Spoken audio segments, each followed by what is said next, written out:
আসসালামু আলাইকুম ওরহমতুল্লাহ। বাংলাদেশ জামাত ইসলামীর সম্মানিত নির্বাচিত জাতীয় সংসদ সদস্যবৃন্দের প্রথম এই অধিবেশন, এই বৈঠকে উপস্থিত জামাত ইসলামীর সম্মানিত কেন্দ্রীয় নেতৃবৃন্দ, নির্বাচিত সংসদ সদস্যবৃন্দ এবং সাংবাদিক বন্ধুগণ, আমি আল্লাহ তাআলার শুকরিয়া আদায় করছি।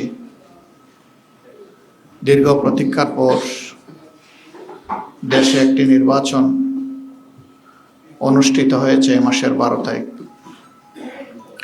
এই নির্বাচনের দুটি দিক ছিল।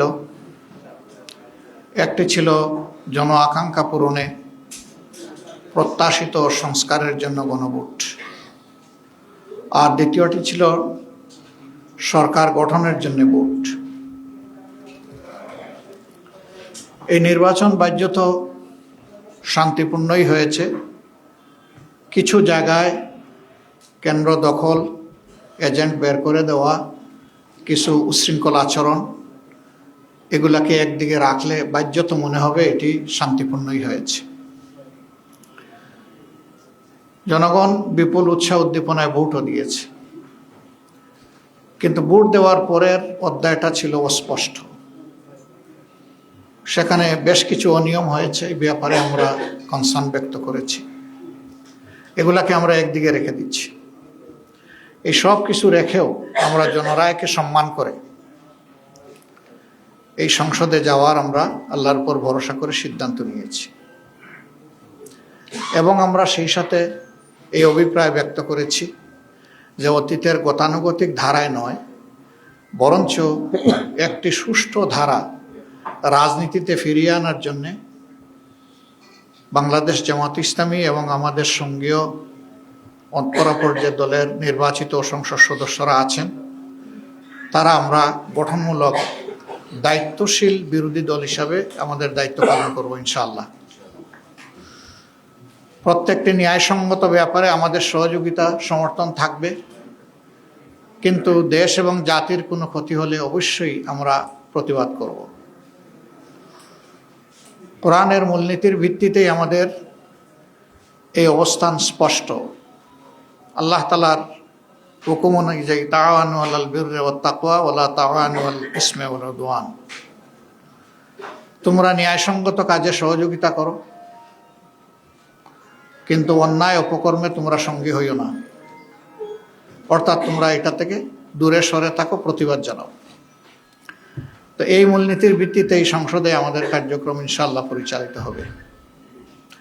আমরা সরকারি দল না বিরোধী দল, এটা আমাদের কাছে বড় বিবেচ্য বিষয় নয়, বরঞ্চ একজন নির্বাচিত সংসদ সদস্য কতটুকু দায়িত্বশীলতার সাথে তারা জাতির সেবায় আত্মনিয়োগ করলেন, মানুষের অধিকার, হারিয়ে যাওয়া অধিকার ফিরিয়ে আনার জন্য লড়াই করলেন, এবং যে অধিকার আছে তাকে সংরক্ষণ করার জন্য তারা তাদের চেষ্টা প্রচেষ্টা অব্যাহত রাখলেন।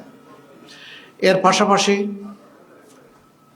প্রাতিষ্ঠানিক সকল স্ট্রাকচারই প্রায় ধ্বংস হয়ে গিয়েছে। এগুলাকে ফিরিয়ে আনতে হলে অবশ্যই দায়িত্ব বেশি সরকারি দলের, তাদেরকেই মূল ভূমিকা রাখতে হবে। তারা যদি মূল ভূমিকা রাখেন, তাহলে রাষ্ট্রের যে অঙ্গগুলো বিকল হয়ে পড়েছে সেগুলাকে সচল করা সম্ভব বলে আমরা মনে করি।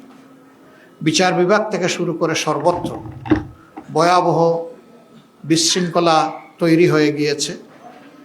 এই জায়গাগুলোকে অবশ্যই পরিচ্ছন্ন করতে হবে। আমরা দায়িত্বশীল বিরোধী দল হিসাবে আমরা জনগণের সাথেই থাকবো ইনশাআল্লাহ।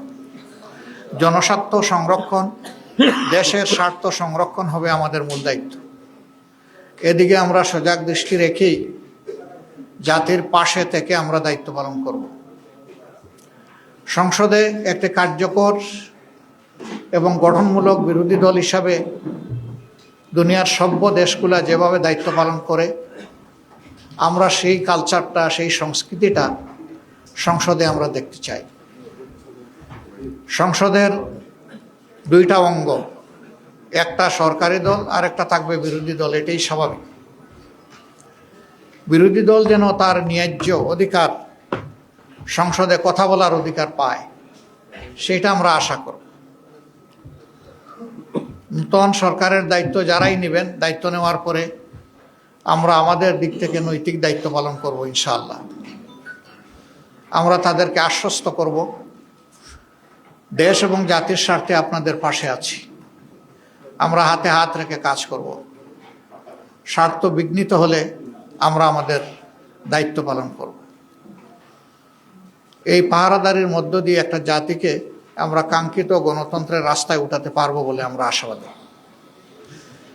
আমরা আশাবাদী থাকতে চাই এবং আমরা ইতিবাচক দৃষ্টিভঙ্গি পোষণ করতে চাই।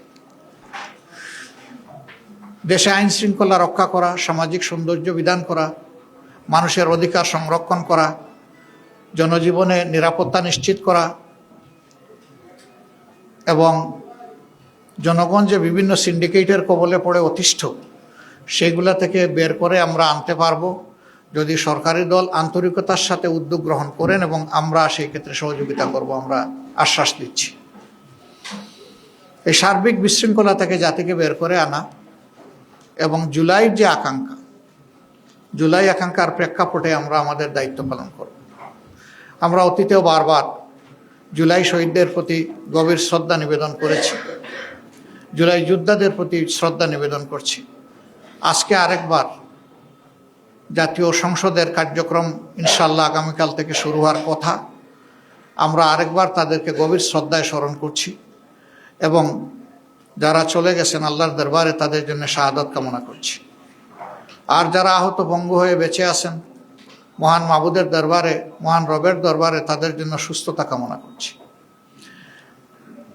পুরা জাতি কার্যত জুলাইয়ে যুদ্ধ করেছে। জাতির এই অবদানকে স্মরণ রেখে যদি সংসদ পরিচালিত হয়, আমরা বিশ্বাস করি এই সংসদ জনগণের প্রত্যাশা পূরণে সক্ষম হবে ইনশাআল্লাহ। কিন্তু যদি জুলাই আকাঙ্ক্ষাকে আমরা ভুলে যাই, তাহলে এই জাতির ভাগ্যে বারবার জুলাই ফিরে আসতে পারে। আমরা এটা চাই না। আমরা চাই যে জুলাই যে কারণে ফিরে এসেছে, এই কারণটা যেন আর দ্বিতীয়বার তৈরি না হয়। আমরা এখন যে দেশটা, স্বাধীন দেশটা আল্লাহর মেহেরবানিতে পেয়েছি, এটি একসময় পাকিস্তানের অংশ ছিল। 47-এ যারা যুদ্ধ করে, সংগ্রাম করে পাকিস্তান তৈরি করেছিলেন, তারা অনেক ভালো কথা বলেছিলেন, কিন্তু সেই ভালো কথার প্রতিফলন জনগণ দেখেনি। তারপরেও 47 যে পূর্ব পাকিস্তান ছিল, এটাই বর্তমান বাংলাদেশের সীমানা। ওই সীমানা নিয়েই আমরা চলছি। কাজে এটার ভিত রচনা হয়েছে 47। আবার 47-এর যারা সংগ্রামী ছিলেন, রাষ্ট্র পরিচালনার দায়িত্ব পেয়েছিলেন, তারা তাদের দায়িত্বটা নিঃশ্বাস সাথে পালন না করার কারণেই পরবর্তী পর্যায়ে যে বৈষম্য তৈরি হয়েছিল, এর বিরুদ্ধে পূর্ব পাকিস্তানের জনগণ তারা ফুঁসে উঠেছিল। 70-এর নির্বাচনে তার প্রতিফলন হয়েছিল। এই নির্বাচন অনুযায়ী 70 সালে ক্ষমতা হস্তান্তরের কথা ছিল শান্তিপূর্ণভাবে, সেটি না হওয়ার কারণেই মুক্তিযুদ্ধ অনিবার্য হয়ে উঠেছিল এবং সেই মুক্তিযুদ্ধে অসংখ্য জীবন চলে গিয়েছে, অসংখ্য মানুষ আহত পঙ্গু হয়েছেন। যারা অংশগ্রহণ করে যুদ্ধ করেছেন, যারা চলে গেছেন এবং যারা আহত হয়েছিলেন, তাদের সকলের প্রতি আমরা গভীর শ্রদ্ধা নিবেদন করছি। সম্মানিত বন্ধুগণ, ইতিহাসের ধারাবাহিকতায় আজ 26 সালের এই নির্বাচন অনুষ্ঠিত হয়েছে। অতীতে এদেশে সুষ্ঠু গণতন্ত্র প্রতিষ্ঠা হওয়ার কোনো পরিবেশ তৈরি হয়নি। আমরা আশা করি যে আমাদের সমবেত প্রচেষ্টায় সরকারি দল, বিরোধী দল মিলে আমরা যদি দায়িত্বশীল আচরণ করি, জাতির প্রতি যদি আমরা দায়বদ্ধতা নিয়ে কাজ করি, তাহলে গণতন্ত্র তার প্রাতিষ্ঠানিক রূপ পাবে ইনশাআল্লাহ। এর কোনো বিকল্প আপাতত নেই। আমাদেরকে সেদিকেই ফিরে যেতে হবে। তবে হ্যাঁ, এই পরিবেশ ফিরিয়ে আনা খুব সহজ বিষয় নয়। অনেক চ্যালেঞ্জ আছে এর সামনে, আমরা বুঝি। চ্যালেঞ্জ যাই থাকুক, আমরা মনে করি এটা অর্জনযোগ্য। যদি আমাদের আন্তরিকতা উভয়ের থাকে, তাহলে আমরা পারবো ইনশাআল্লাহ। তা আমি আজকে সাংবাদিক বন্ধুদের মাধ্যমে গোটা দেশবাসী যারা এই নির্বাচনে অংশগ্রহণ করেছেন, বিশেষ করে আমাদের পাশে দাঁড়িয়ে যারা সমর্থন শক্তি জুগিয়েছেন এবং যারা আমাদেরকে ভোট দিয়ে কৃতজ্ঞ করেছেন, আমরা তাদের সকলের প্রতি গভীর কৃতজ্ঞতা জ্ঞাপন করছি, আন্তরিক শুকরিয়া জানাচ্ছি এবং অভিনন্দন ও মোবারকবাদ জানাচ্ছি।